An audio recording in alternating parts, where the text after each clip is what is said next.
Hi friends, ఈరోజు మా ఇంట్లో మటన్ చిక్కుడుకాయ కర్రీ. చాలామందికి తెలియదండి ఈ రెండు కలిపి కర్రీ చేస్తారని. వీటి కాంబినేషన్ సూపర్గా ఉంటుంది. ఎలా చేయాలో చూసేద్దాం పదండి. ముందుగా మటన్లో కాస్త వాటర్ పోసి పసుపు ఉప్పు వేసి 2 విజిల్స్ వచ్చేంత వరకు ఉడికించుకోవాలి. ఈ ముక్కల్ని పక్కన పెట్టి ఇదే వాటర్లో చిక్కుడుకాయల్ని వేసి ఉడికించుకోవాలి.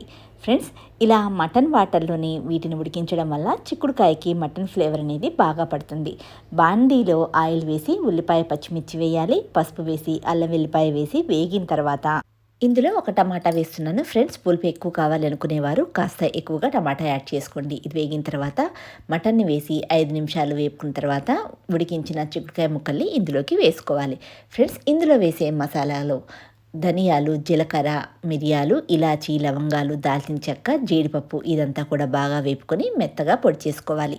ఇలా ఆయిల్ అంతా కూడా పైకి తేలిన తర్వాత సరిపడా ఉప్పు, కారం, ముందుగా చేసి పెట్టిన గరం మసాలా ఇందులోకి వేసుకొని బాగా కలుపుకోవాలి. ఫ్రెండ్స్, మీకు ఫ్రై లాగా కావాలి అంటే మటన్ని ముందుగా కాస్త ఎక్కువగా ఉడికించుకోండి. ఇందులో నేను మటన్ ఉడికించిన వాటర్ని యాడ్ చేస్తున్నాను.